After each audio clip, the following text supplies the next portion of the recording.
పాడల్ tennis నయా concept. పూర్తి వివరాలకు చదవండి రేపటి సాక్షి హైదరాబాద్ ఎడిషన్. ఇంకా ప్రధానమైన అంశంకి వస్తే మరి ఇదే ఈనాడు పేపర్, ఇవాళ పేపర్లో డైరెక్ట్గా నేరుగా ఏంటండి ఇది, కన్నతల్లి శీలాన్ని శంకించేవారు మనుషులేనా? అసలు ఈనాడు ఎవరండి, ఎవరి గురించి మాట్లాడుతూ ఉన్నారు? అసలు ఈనాడు పేపర్లో ఇంత నిస్సిగ్గుగా ఎలా వేయగలుగుతూ ఉన్నారు డైరెక్ట్గా? అంటే అసలు ఆ మాట ఉచ్చరించడానికి కూడా మాకు ఎవరికి కూడా నోరు రావట్లా. మరి ఇంత దారుణంగా ఎట్లా మాట్లాడతారు? అసలు నిజంగా దాని గురించి మాట్లాడాలని అంటే నిజంగా ఒక్కసారి చంద్రబాబు నాయుడు గారు నిజంగా ఈ మాటలు మాట్లాడారా, ఆ పదాలు మాట్లాడారా? మరి ఎలా మాట్లాడతారు? ఇదే తెలుగుదేశం పార్టీకి సంబంధించి డైరెక్ట్గా ఈనాడు పేపర్లో ఎవరైతే వర్రా రవీంద్రారెడ్డి గారి పేరు మీద ఫేక్ అకౌంట్ల ద్వారా ఈ పోస్టులు చేశారని చెప్పి నేరుగా అక్కడ పోలీస్ స్టేషన్లో ఆయన కంప్లైంట్ పెట్టారు. ఆయన కంప్లైంట్ పెట్టినప్పుడు ఆ ఏరియా డిఎస్పీనో మరి ఏఎస్పీనో ఆయన మాట్లాడిన మాటలు ఒకసారి పోలీసు వారికి కూడా మీడియా ద్వారా ఒకసారి ప్రజలకు కూడా తెలియాలి కాబట్టి ఒక్కసారి ఆ పోస్ట్ కూడా నేను చూపిస్తాను.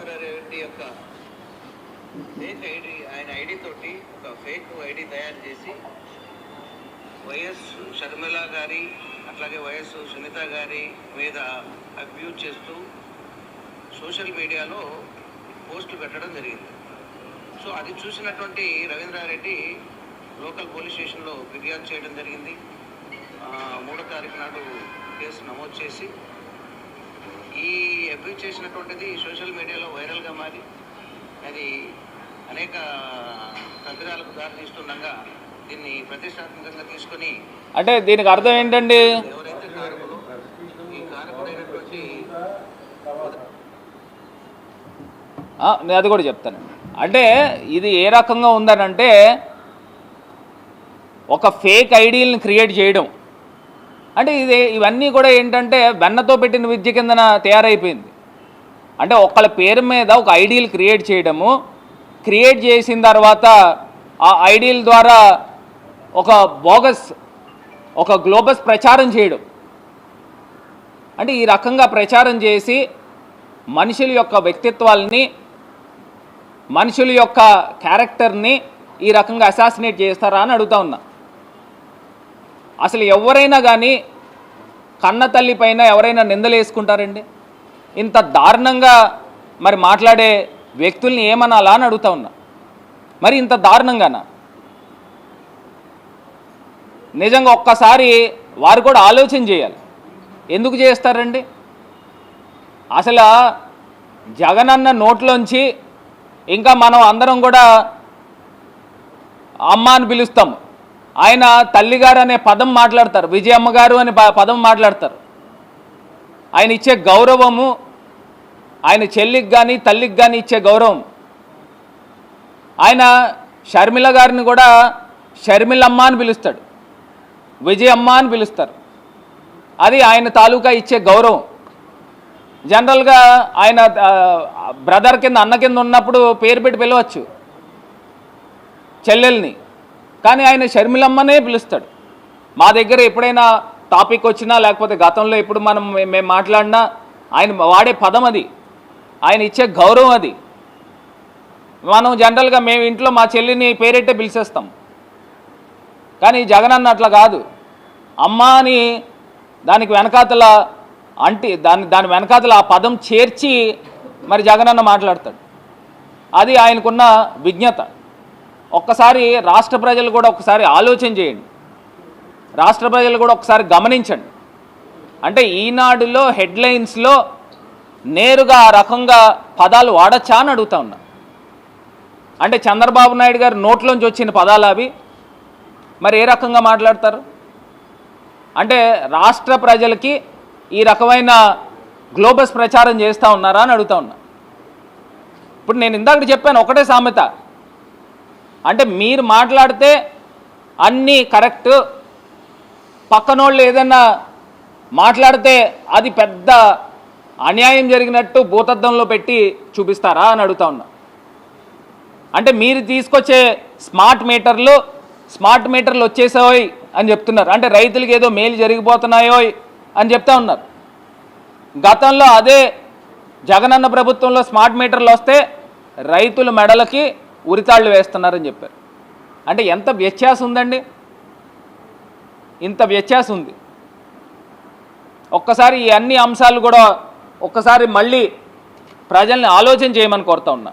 ప్రధానమైనది 1% సర్ఛార్జ్ అనేది, ఇది రాష్ట్ర ప్రజలు ఎవరు కూడా ఒప్పుకోరు. అంటే మీరు రాష్ట్ర ప్రజలు ఏది కొన్నా కానీ 1% ఎక్స్ట్రా ట్యాక్స్ కట్టే కార్యక్రమము కేవలం ఆంధ్రప్రదేశ్లో జరగబోతూ ఉంది. మరి ఆయన సాక్షాత్తు ముఖ్యమంత్రే కోరుతా ఉన్నాడు, వెళ్ళి ఫైనాన్స్ మినిస్టర్ గారిని మాకు 1% ట్యాక్స్ పెంచుకోవడానికి వెసులుబాటు కల్పించండి అని కోరుకుంటా ఉన్నాడు. అంటే ఈయన వెళ్ళి ఢిల్లీకి వెళ్ళి నిధులు తేవాల్సింది పోయి రాష్ట్ర ప్రజలపైన బండరాయిలు వేస్తారా అని అడుగుతా ఉన్నా. ఇది చాలా అన్యాయము, ఎట్టి పరిస్థితుల్లో కూడా రాష్ట్ర ప్రజలు ఒప్పుకోరు అని కూడా ఈ సందర్భంగా మరి తెలియపరుస్తూ, ఇంకొకటి బడ్జెట్లో మీరు పెట్టిన అంశాలన్నీ కూడా ఆయన చెప్తా ఉన్నాడు, ఇంత క్లిష్ట కాలంలో ఇంత క్లిష్ట సమయంలో వెంటిలేటర్ మీద ఉన్న ప్రభుత్వాన్ని తీసుకొచ్చి బతికిచ్చాం. దీన్ని ది బెస్ట్ బడ్జెట్, నేను ఇప్పుడు దాకా 14 బడ్జెట్లు పెట్టాను, ఇది 15వ బడ్జెట్, ఇది ది బెస్ట్ బడ్జెట్ అని ఆయన కొనియాడుతూ ఉన్నాడు. నేను అడుగుతా ఉన్నా ఇదే చంద్రబాబు నాయుడు గారిని, మీరు సూపర్ 6 హామీలు మీరు అంశాలు పెట్టారు, ఆ సూపర్ 6 హామీల్లో నేను నేరుగా అడుగుతా ఉన్నా, మీరు తల్లికి వందనం అన్నారు, ఆ తల్లికి వందనానికి సంబంధించి లెక్కల ప్రకారము సుమారుగా 82 లక్షల మంది పిల్లలు ఉన్నారు, స్కూల్కి వెళ్ళే పిల్లలు. దానికి సంబంధించి సుమారుగా 12,000 కోట్ల రూపాయలు అవసరమైతే మీరు కేవలం 5,000 కోట్ల రూపాయలే బడ్జెట్లో దాంట్లో పెట్టారు. అంటే మీరు ఎంతమంది పిల్లల్ని చదివిద్దాం అనుకుంటున్నారు? ఇదే రకంగా రైతు భరోసా ఏమైంది? రైతు భరోసా దానికి సంబంధించి బడ్జెట్ మీరు ఏం పెట్టారు? అందులో ఏం పెట్టలేదే. సుమారుగా ఆంధ్రప్రదేశ్ వ్యాప్తంగా మహిళలు మీరు ఇస్తానన్న 1,500 రూపాయలు, దానికి సంబంధించి బడ్జెట్ ఏం పెట్టారు? అందులో బడ్జెట్లో ఏం లేదే. మీరు సిలిండర్లు అని చెప్పారు, ఉచిత సిలిండర్లని. జగనన్న గతంలో ఇచ్చే డబ్బులు క్రమం తప్పకుండా వచ్చాయి. మీరు కేవలం దీపం పథకంలో ఉన్న మహిళలు మట్టుకే మీరు సిలిండర్ల గురించి మాట్లాడుతున్నారు. అదేవిధంగా ఉచిత బస్సు గాలికి వదిలేశారు. మరి ఇన్ని రకాలుగా ప్రజల్ని మోసం చేసి ఓట్లు వేయించుకుని మరి ఈ రకంగా అన్యాయం చేస్తారా అని అడుగుతా ఉన్నా, ఈ రకంగా మోసం చేస్తారా అని అడుగుతా ఉన్నా. అంటే ఈ అంశాలు అన్నిటి గురించి ఎవరైనా సోషల్ మీడియాలో మాట్లాడితే వాళ్ళందరిపైన కేసులు పెట్టేదానిక ఇప్పుడు సోషల్ మీడియాలో ఉన్న వ్యక్తులు అందరిపైన కేసులు పెడతా ఉన్నారు. అంటే ఈ లోపభూయిష్టమైన ఈ బడ్జెట్ గురించి ఖచ్చితంగా ప్రజలందరూ మాట్లాడతారు, సోషల్ మీడియా వేదికగా మాట్లాడతారు. దాన్ని కూడా మీరు కేసులు కట్టి అరెస్టులు ఏ రకంగా చేస్తూ ఉన్నారు? ఇది అన్యాయం కాదా అని అడుగుతా ఉన్నా. గతంలో మీరు ప్రతిపక్షంలో ఉన్నప్పుడు మీరు ఎవరి కాళ్ళు నోటికి వచ్చినా సోషల్ మీడియాలో ప్లాట్ఫాముల్లో మీరు పోస్టులు పెట్టారు. గతంలో ఎప్పుడైనా ఇంత దారుణమైన కేసులు కట్టిన సందర్భాలు ఉన్నాయా అని అడుగుతా ఉన్నా. ఇంత దారుణమైన అరెస్టులు చేసిన సందర్భాలు ఉన్నాయా అని అడుగుతా ఉన్నా. ఒకే వ్యక్తి పైన 20 పోలీస్ స్టేషన్లలో కేసులు కడతారా? 20 చోట్ల కంప్లైంట్లు వచ్చినాయి. ఇక్కడ మొన్నటికి మొన్న ఒక సోషల్ మీడియా వ్యక్తిని అరెస్ట్ చేసి కోర్టు రిమాండ్కి ఇస్తే మళ్ళీ పీటీ వారెంట్ కింద వేరే స్టేషన్ తీసుకెళ్లారు. అలా స్టేషన్లు తిప్పుతూ ఉన్నారు. దీన్ని ఏమంటారు? ఇది హ్యూమిలియేషన్ కాదా? ఇవన్నిటి గురించి కూడా ఒక్కసారి మళ్ళీ మీరు పునరాలోచించుకుని మీరు మాట్లాడే ప్రతి అంశము ప్రతి విషయము కూడా మీరు కేంద్రంతో మాట్లాడిన 1% ఏదైతే సర్ఛార్జ్ గురించి మీరు మాట్లాడారో దాన్ని బేషరత్తుగా వెనక్కి తీసుకోవాల్సిందిగా వైఎస్ఆర్ కాంగ్రెస్ పార్టీ తరఫున డిమాండ్ చేస్తా ఉన్నాం. ఏమండి ఖచ్చితంగా అండి. ఇప్పుడు మేము పార్టీ ప్రకారంగా పార్టీ అధ్యక్షులు వారు ఇచ్చిన దీని లైన్ బేస్ చేసుకుని ఖచ్చితంగా ప్రజల పక్షాన్ని నుంచుని ప్రజల పక్షాన్ని పోరాటం ఇప్పుడు నేను ఒకటే అన్నాను, స్మార్ట్ మీటర్ల గురించి గతంలో ఏం చెప్పారండి ఇదే చంద్రబాబు నాయుడు గారు, ఉరితాళ్ళు అన్నారు. ఇప్పుడేమో స్మార్ట్ మీటర్లు వచ్చేస్తున్నాయి అంటున్నాడు.